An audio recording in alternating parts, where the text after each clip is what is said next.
जहां एक और अहिंसा का पाठ पढ़ाने वाले गांधी जैसे महान इंसान ने हमारे देश में जन्म लिया, वहीं दूसरी ओर नाथूराम गोडसे जैसे गांधी के हत्यारे ने भी हमारे देश में जन्म लिया। भले ही इतिहास में नाथूराम गोडसे को एक बहुत ही सनकी आदमी बताया जाता हो, पर सच्चाई तो यह है कि आज हमारा देश महात्मा गांधी और नाथूराम गोडसे के बीच बटा हुआ है। जहां कुछ लोग नाथूराम गोडसे को हत्यारा मानते हैं, तो वहीं कुछ लोग ये भी मानते हैं कि नाथूराम गोडसे ने महात्मा गांधी को मारकर अच्छा किया। पर क्या सच में नाथूराम गोडसे ने महात्मा गांधी को मारकर अच्छा किया था? और ऐसी क्या मजबूरी आ गई कि गोडसे को अपने आदर्श गांधी जी को ही मारना पड़ा? यही सब समझने की कोशिश करेंगे हम आज के इस वीडियो में, तो बने रहिए हमारे साथ इस वीडियो के अंत तक। 30 जनवरी 1948 शाम के करीब 5 बजे महात्मा गांधी जब संध्या पूजन के बाद बाहर आ रहे थे, तभी भीड़ से होते हुए नाथूराम गोडसे गांधी जी के पास पहुंचा और उसने गांधी जी को नमन किया और उनका रास्ता रोक लिया।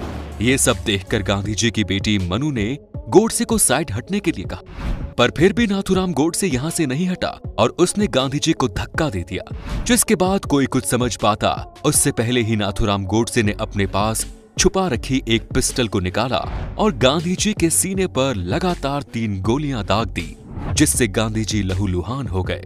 पर गांधी जी को गोली मारने के बाद भी नाथूराम गोडसे वहां से नहीं भागा और वो वहीं पर निडर होकर खड़ा रहा। गांधी जी को इस तरह से लहूलुहान देखकर उनके समर्थक बुरी तरह से भड़क चुके थे और उन्होंने तुरंत ही नाथूराम गोडसे को पकड़ लिया और उसे पीटना शुरू कर दिया। एक और गांधी जी लहूलुहान पड़े थे, वहीं दूसरी ओर उनके समर्थक उनके ही विचारों की हत्या कर रहे थे और अहिंसा के रास्ते पर उतर चुके थे। काफी देर तक भीड़ नाथूराम गोडसे को पीटती रही, जिसके बाद पुलिस ने बड़ी मुश्किल से नाथूराम गोडसे को भीड़ से छुड़ाया और गिरफ्तार कर लिया। जिसके बाद ये खबर मीडिया और अखबारों में तेजी से फैल गई कि गोडसे ने गांधी जी की हत्या कर दी। पर दोस्तों, हम आपको बता दें कि गोडसे का ये गांधी जी को मारने का पहला प्रयास नहीं था, बल्कि इससे 10 दिन पहले यानी कि 20 जनवरी 1947 को भी गोडसे ने गांधी जी को मारने का प्रयास किया। दरअसल 20 जनवरी 1947 को जब गांधी जी एक सभा को संबोधित कर रहे थे, तब नाथूराम और उनके साथियों ने इस सभा में अचानक एक ग्रेनेड फेंक दिया, जिससे यहाँ पर हलचल मच गई और सभी लोग इधर उधर भागने लगे। और यही नाथूराम गोडसे और उसके साथियों का प्लान था। उन्होंने सोचा था कि जब भीड़ गांधी जी से अलग हो जाएगी तो वो दूसरा ग्रेनेड गांधी जी पर ही फेंक देंगे, जिससे उनकी मौत हो जाएगी। मगर दूसरा ग्रेनेड फेंकने से पहले ही नाथूराम गोडसे के एक साथी दिगंबर बाडगे ने ग्रेनेड फेंकने से मना कर दिया और वो काफी डर गया, जिसकी वजह से नाथूराम गोडसे और उसके साथियों को यहाँ से भागना पड़ा। यहाँ पर नाथूराम गोडसे का एक साथी मदन लाल नहीं भागा, जिसके बाद पुलिस ने उसे गिरफ्तार कर लिया और इस हमले में शामिल नाथूराम गोडसे और उसके सभी साथियों को ढूंढने की कोशिश शुरू कर दी। वहीं दूसरी ओर अब नाथूराम गोडसे और उसके सभी साथी अलग अलग हो चुके थे। मशहूर लेखक अशोक कुमार पांडे अपनी किताब उसने गांधी को क्यों मारा में बताते हैं कि इसके बाद नाथूराम गोडसे ने अपने एक साथी के साथ दिल्ली से कानपुर के लिए ट्रेन पकड़ ली थी। मगर इस ट्रेन में बैठने के बाद नाथूराम गोडसे को काफी पछतावा हो रहा था और इसी ट्रेन में बैठकर उसने ये प्रण लिया कि अगली बार वो गांधी जी को खुद अपने हाथों से मारेगा और किसी पर भी निर्भर नहीं रहेगा। और इसके 10 दिनों के बाद ही नाथूराम गोडसे ने गांधी जी को खुलेआम गोलियों से भून दिया। पर आपको जानकर हैरानी होगी कि गोडसे खुद कभी गांधी जी का बहुत बड़ा प्रशंसक था और वो गांधी जी को अपना आदर्श मानता था। जब गांधी जी नॉन कॉरपोरेशन आंदोलन चला रहे थे तो नाथूराम गोडसे अपने स्कूल में था और वो गांधी जी से बहुत ज्यादा प्रभावित था। पर तभी इस आंदोलन के दौरान ही कुछ लोगों ने हिंसा करनी शुरू कर दी, जिसकी वजह से गांधी जी बहुत ही ज्यादा दुखी हुए और उन्होंने इस पूरे के पूरे आंदोलन को ही बंद कर दिया। और जैसे ही गांधी जी ने इस आंदोलन को बंद किया, तब से ही नाथूराम गोडसे के मन में गांधी जी के लिए नफरत उभरना शुरू हो गई।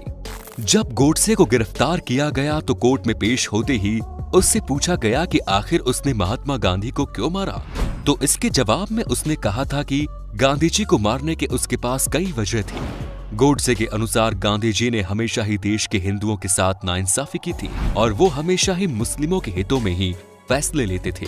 यहाँ तक कि नाथूराम गोडसे गांधी जी को भारत के बंटवारे का कारण भी मानता था। उसके अनुसार गांधी जी की वजह से ही भारत के 2 टुकड़े हुए। गांधी जी के अनशन पर गोडसे ने कहा कि उन्होंने हिंदुओं से अपनी बात मनवाने के लिए ये हथकंडा अपनाया था क्योंकि अगर मुस्लिम लीग के सामने वो ये सब करते तो मुस्लिम लीग उन्हें सफा मना कर देती और इसीलिए गांधी जी ने अनशन किया। यहाँ तक कि गोडसे के अनुसार गांधी जी एक तानाशाह थे जो अपनी मर्जी के हिसाब से भारत को चला रहे थे। वो अपनी मर्जी से किसी भी आंदोलन को बंद और शुरू कर देते थे। आगे गोडसे ने कहा कि मुझे गांधी जी को मारने का कोई भी पछतावा नहीं है और मैं अभी भी यही मानता हूँ कि मैंने गांधी जी को मारकर सही किया, क्योंकि वो इसी लायक थे। उन्होंने हमेशा ही भारत के हित में फैसले नहीं लिए बल्कि पाकिस्तान को ज्यादा अहमियत दी।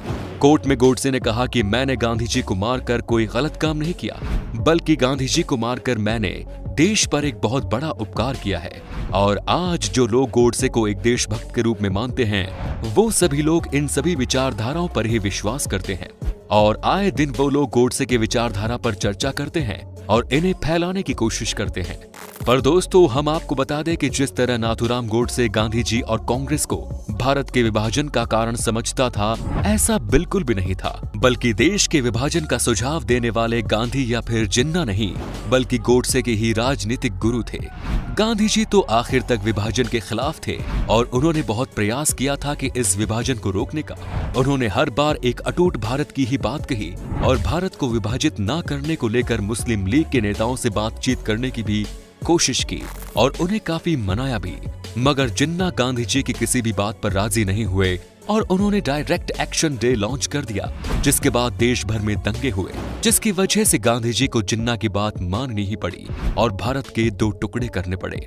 मगर विभाजन के बाद भी गांधी जी भारत में हिंदू और मुसलमानों को एक साथ मिलकर रहने की बात करते रहे और गांधी जी की बदौलत ही उस समय विभाजन के बाद भी बहुत से मुस्लिम पाकिस्तान में नहीं गए और भारत में ही रहे, जिसके बाद उन्होंने भारत में रहकर ही हमारे देश को आगे बढ़ने में सहायता की।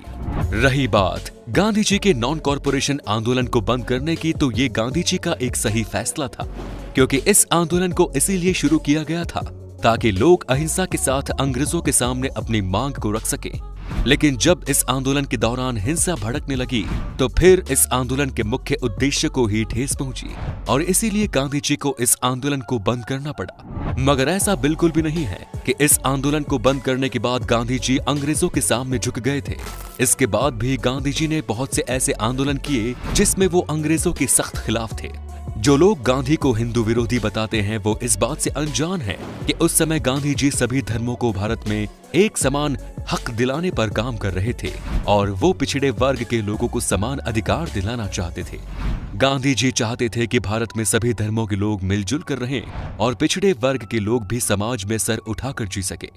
हालांकि नाथूराम गोडसे भी पिछड़े वर्ग के लोगों को समान अधिकार दिलाना चाहते थे, मगर फर्क सिर्फ इतना था कि गांधी जी सभी धर्मों के लोगों को समान अधिकार दिलाना चाहते थे, जबकि नाथूराम गोडसे सिर्फ और सिर्फ हिंदू धर्म को ही आगे बढ़ाना चाहते थे और वो बाकी धर्म के सख्त खिलाफ थे।